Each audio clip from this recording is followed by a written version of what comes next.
again.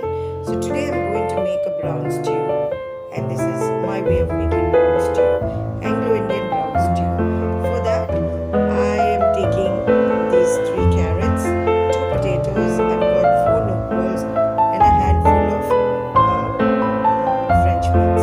I'm also going to add a couple of these butter beans that we call broad beans. I've already boiled the mutton and kept it. So what I'm going to do is I'll wash and cut and cube all these things, and I'll show to you how I'm going to make this stew. So here I've put on a cooker and I've put 2 teaspoons of all-purpose flour, and I'm just boiling it, in the sense of boil or anything. I'm just roasting it to a brown color. Now I'm going to add this to the stew to thicken the stew. You can either brown it or use just the plain all-purpose flour or even corn flour. But I would like to use all-purpose flour, and I would like to brown it and use it like I told you. This is my version of a brown stew. Okay.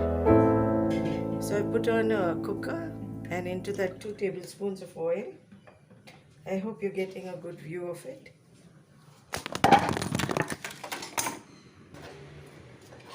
Here I've got 3 cardamoms, cloves and cinnamon. I'm putting that in.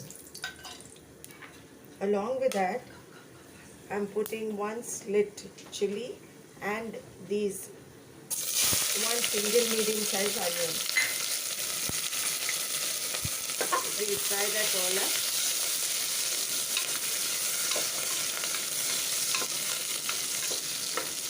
Translucent, you don't have to go brown. You can just fry it translucent.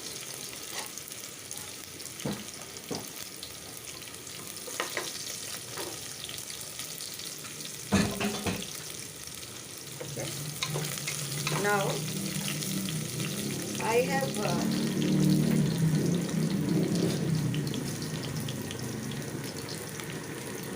have pulsed 1 teaspoon of ginger garlic and a little extra of ginger, less of garlic. Fry that too very well.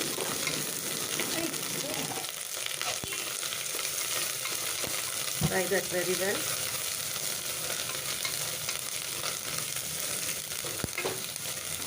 As this is frying, I've chopped up a handful of mint. Put that in as well, and let that fry too.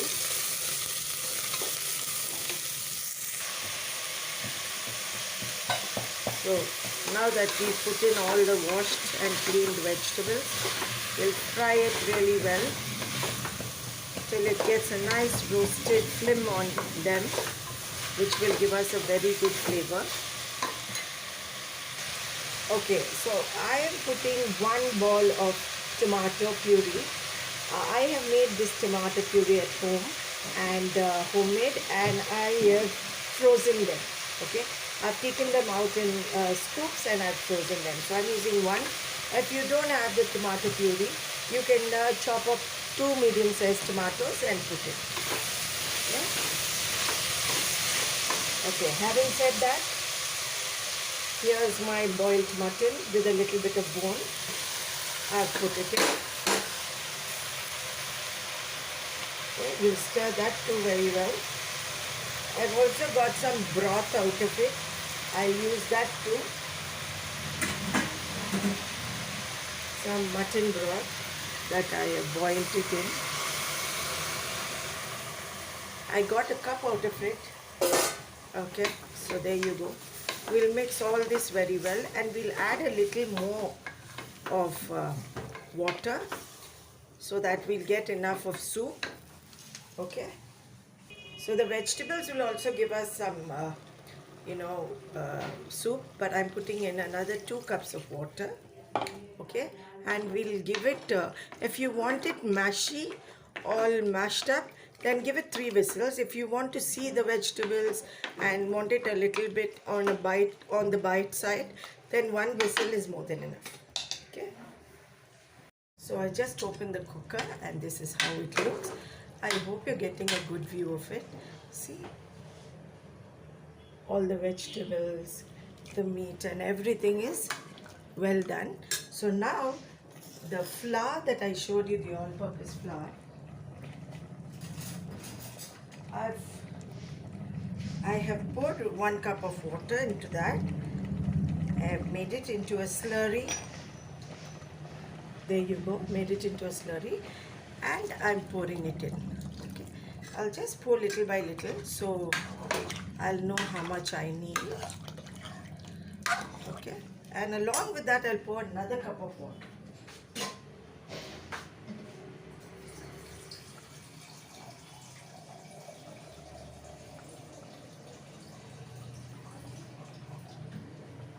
Because we don't want it to burn or anything. There you go, another cup of water, and then I'll pour the remaining starch, right?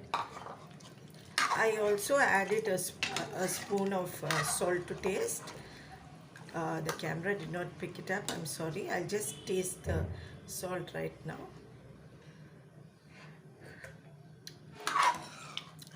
The salt is correct. We just need the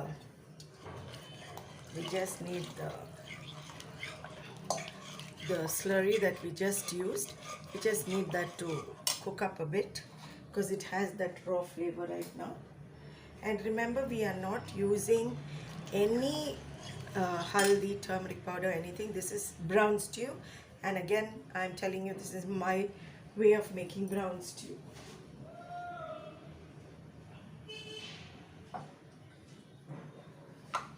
I'll also add another teaspoon of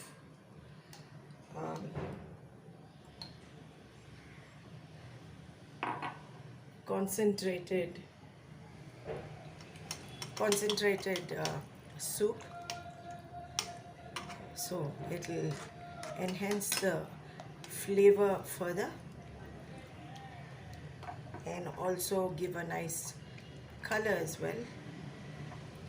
Stir this. Don't worry about your vegetables getting smashed, because the more it smashes, the more the taste is good. So I mean, I like it that way. If you don't like it that way, then don't. I gave it 2 whistles. You can give it 1 whistle, as I told you, if you want it to be crunchy. If you want it to be soft like me, then 2 whistles. I've given 2 whistles. You can. So at this stage it's actually ready as soon as the raw taste goes of the slurry that we just added. It's tasting very good. The salt is just right. Okay, nobody puts vinegar, but I'm adding like a small pinch of half a teaspoon of vinegar, just like that. So this is not in the recipe, so you can omit it or you can add it. Okay, this is, again I'm telling you, it's not in the recipe. I've just added it. I just wanted a little tinkle in it, so that's the reason. So at this stage my brown stew is ready, and I'll plate it up and show it to you. Some of us in the house is going to have it with bread, toast bread, and some of us, like me, going to have it with some hot rice, hot boiled rice. Not boiled rice, not that fat rice, just cooked white rice. Okay, so I'll plate it up and I'll show it to you.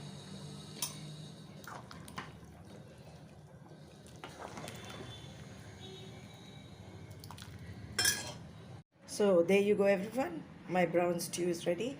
I hope you're getting a good look of it. Okay, so I hope you all liked it, the way I made my brown stew, and I hope all of you will try it at home, and I hope all of you will make it. Okay, so take care everyone, God bless, please like and subscribe.